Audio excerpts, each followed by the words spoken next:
Salut tout le monde, aujourd'hui je fais la critique du 12e album des Beatles qui est Abbey Road. Autrefois le 11e, mais il est devenu le 12e par la force des choses avec la réédition CD et depuis que Magical Mystery Tour fait partie maintenant de la discographie officielle. Donc Abbey Road est sorti au mois de septembre 1969. C'est le seul album avec Rubber Soul, Revolver et Let It Be où on ne retrouve pas la mention du mot Beatles, c'est-à-dire pour ce qui est du devant de la pochette. C'est le seul album sans mention du titre aussi. On retrouve le titre Abbey Road au recto, mais pas pour ce qui est de la pochette à proprement parler. Donc c'est une première. C'est le seul album sur lequel on retrouve un medley. Et autre chose aussi intéressante par rapport à la pochette, on voit ici les Beatles qui traversent ce passage à piéton, mais cette fois, ce n'est pas pour se rendre au studio, mais plutôt pour le quitter.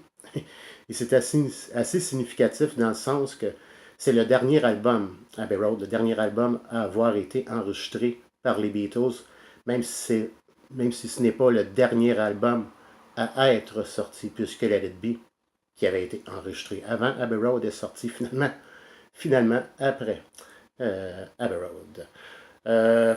Tout comme c'était le cas un petit peu comme pour les albums Revolver, Sgt. Pepper's Lonely Hearts Club Band en particulier. On a encore une foule de petits indices en rapport avec la prétendue mort de Paul McCartney. On en a une foule sur Sgt. Pepper's Lonely Hearts Club Band. On a cette scène funéraire qu'on retrouve sur cet album-là. Et c'est un peu la même chose aussi sur Abbey Road. Quand on regarde de la façon que les Beatles sont habillés, d'abord, on voit Paul qui marche nu-pied, qui tient sa cigarette dans la main droite, alors que Paul était gaucher. On a John qui est habillé en prêcheur, Ringo qui représente un croque-mort. Bien sûr, je pense que comme la plupart des fans, j'ai jamais cru à ce genre de choses, mais ça donnait un petit cachet spécial, le fait d'examiner chacune des pochettes et essayer de trouver les indices qui tentaient de prouver la mort de Paul McCartney. Donc, Abbey Road, un très bon album. C'est un album aux influences musicales, un album à saveur blues, pop, rock ou rock progressif. C'est la première fois aussi sur Abbey Road qu'on fait l'utilisation du synthétiseur Moog. Donc on a du synthétiseur qu'on retrouve dans quelques chansons. On a aussi beaucoup de piano. Les guitares continuent à sonner plus électriques, plus heavy. Et Abbey Road aussi, c'est mon album préféré pour ce qui est de la dernière période, qu'on pourrait appeler peut-être la période pouilleuse. Là, c'est juste un terme gentil, juste une petite blague, ou la période Look Jesus, si vous voulez. Car depuis l'album blanc, le look des Beatles, le son et le look des Beatles avaient vraiment changé. Ils avaient vraiment les cheveux longs et certains portaient la barbe ou la moustache. Donc, c'est mon préféré de cette période-là. Et aussi, Abbey Road sonne quand même plus positif comparativement à l'album blanc. Excusez, désolé, j'ai un chat dans la gorge, bien que j'en ai un juste derrière moi. Donc, c'est un album qui sonne plus positif et aussi plus uni. C'est-à-dire que l'album blanc, pour moi, ça sonnait un peu comme le résultat d'efforts individuels. Comme j'ai la même opinion concernant Let It Be. Mais sur Abbey Road, on sent plus une unité de groupe, à mon point de vue. Pour ce qui est de la production, la qualité du son, euh, pour les arrangements aussi musicaux, c'est un album sublime. On a aussi plus, plus d'harmonie vocale. Je dirais peut-être pas. Ça se compare quand même pas à Rubber Soul pour les harmonies vocales, mais il y a quand même plus d'harmonie vocale sur cet album-là que sur l'album blanc ou sur Let It Be. Donc, l'album contient 17 chansons et on y va sans plus tarder avec l'analyse de ces 17 chansons, justement. Donc l'album commence avec Come Together, qui est une chanson de John. Et j'aime à peu près tout de cette chanson-là, que ce soit la guitare, la ligne de basse, qui est très intéressante, les paroles, et c'est un 10 sur 10.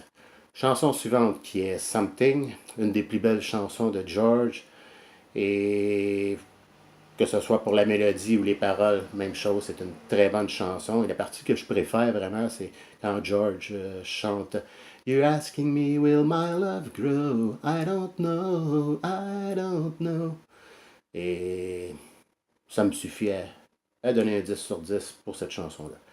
Chanson suivante qui est Maxwell Silverhammer. Autre chanson de Paul. Et les autres, John, George et Ringo, ne raffolaient pas spécialement de cette chanson-là et j'ai la même opinion. C'est la chanson que j'aime le moins de l'album. Bon, il y a un petit côté humour un peu, mais je lui donnerais pas plus qu'un 6 sur 10. Chanson suivante qui est Oh Darling, qui est pas parmi mes préférés. Bon, c'est une chanson qui s'écoute bien quand même, mais pour ce qui est de la performance vocale de Paul, c'est vraiment toute une chanson. En faisant le pour et le contre, la mélodie et tout ça, bon, je lui donnerais un 9 sur 10. Chanson suivante qui est Octopus's Garden, chanson de Ringo, composée par Ringo. Chanson légère, un peu caractère un peu humoristique. J'aime bien comme les espèces d'effets sonores qu'on retrouve dans la chanson. Bon, c'est parmi les chansons que j'aime le moins, mais c'est pas une mauvaise chanson non plus, mais je lui donnerais pas beaucoup plus qu'un 7 sur 10 malgré tout. Chanson suivante qui est I Want You, She's So Heavy, chanson de John. Et bon, j'aime tout de la chanson en général. J'aime les paroles, même s'il n'y a quand même pas énormément de paroles dans cette chanson-là. L'air en général. C'est surtout ce riff très accrocheur, c'est qui s'étire avec une fin interminable. Quand je dis interminable, c'est pas pour déplaire, loin de là, ça devient comme hypnotique. J'aime bien cette longue fin, justement. Et c'est un 10 sur 10. Chanson suivante qui est Here Comes the Sun, qui est une chanson de John, pas de John, mais de George, c'est-à-dire très belle chanson à la guitare acoustique. Et j'aime beaucoup le jeu guitare ici de George et le synthétiseur Moog. Et c'est un 10 sur 10. Chanson suivante qui est Because. Euh, Belle chanson. Parmi, je dirais pas que je l'inclurais pas dans mes 5 préférés sur cet album-là, mais c'est quand même une très bonne chanson. Ce qui ressort le plus, vraiment, c'est les harmonies vocales. Sans lui donner un 10, je lui donnerais probablement un 9.5 sur 10. Chanson suivante qui est You Never Give Me Your Money. Et le medley des Beatles sur cet album-là commence en réalité avec You Never Give Me Your Money. Et j'aime tous les différents changements du rythme, de la mélodie de cette chanson-là, si vous préférez. Et c'est un classique, c'est une très belle chanson, c'est un 10 sur 10. Chanson suivante qui est Sun King. J'aime bien l'atmosphère et les criquets qu'on entend au début de la chanson. C'est une chanson que j'aime beaucoup, c'est un 10 sur 10. Chanson suivante qui est Mean Mr. Mustard. Chanson très courte de John, mais j'aime le petit côté humour. C'est une chanson qui s'écoute bien. Je lui donnerais un 9 ou pas loin d'un 9 sur 10 quand même. Polythene Pam, autre chanson de John et autre chanson très courte, mais j'adore le son de la guitare acoustique dans cette chanson-là, le rythme de la chanson, et c'est un 10 sur 10. Chanson suivante qui est une chanson de Paul, She Came In Through the Bathroom Window. J'aime beaucoup la guitare, c'est vraiment ce qui ressort le plus de cette chanson-là. Le travail à la guitare.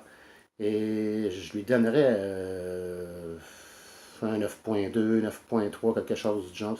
C'est une assez bonne chanson. She Came In Through the Bathroom Window. Chanson suivante, autre chanson de Paul, et qui est Golden Slumbers. Et je pense que la plupart des fans des Beatles adorent cette chanson-là, ils lui donneraient un 10 sur 10. Euh, Personnellement, c'est pas parmi mes préférés, quand même. Bon, c'est une chanson qui s'écoute bien. Là, je m'incline devant la performance vocale de Paul, qui est tout à fait exceptionnelle. Euh, je donnerais un 9 quand même. Je ne vais pas me faire crucifier, mais c'est un 9 que je donnerais à cette chanson-là. Chanson suivante qui est Carry That Weight, autre chanson très courte de Paul. Euh, bon, c'est une bonne petite chanson. Hein. Le rythme est bon en général. Je lui donnerais à peu près un 9 ou presque un 9, peut-être un 8.8, quelque chose du genre. J'ai de la misère avec ma voix aujourd'hui, excusez. Peut-être un 8.8. Si la chanson aurait été peut-être un peu plus longue, la note aurait été plus haute. Et finalement, Diane. Diane, bon, c'est la seule, l'unique chanson dans laquelle on retrouve un solo de Ringo, un solo de batterie de Ringo. Et on a ces fameux 3 solos de guitare de Paul, de George et de John effectués à tour de rôle. C'est une chanson très énergique, très pesante. Et c'est un 10 sur 10.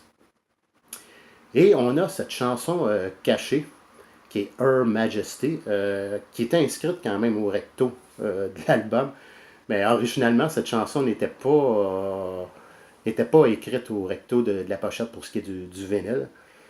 C'est probablement la première chanson cachée de l'histoire du rock sur un album. Euh, Her Majesty, c'est quand même une bonne petite chanson, une bonne ébauche de chanson, si on veut, de Paul McCartney. Euh, J'aime bien la guitare dans cette chanson-là. Ben, je lui donnerais pas plus qu'un 8. L'inconvénient majeur, c'est que cette chanson-là dure pas plus de 30 secondes. Je pense que c'est 23 secondes pour être exact. Si la chanson aurait été un peu plus longue, un peu comme Carry That Weight, même si Carry That Weight est plus longue que Her Majesty. Si la chanson aurait été plus longue, je lui aurais donné probablement une note un peu plus haute.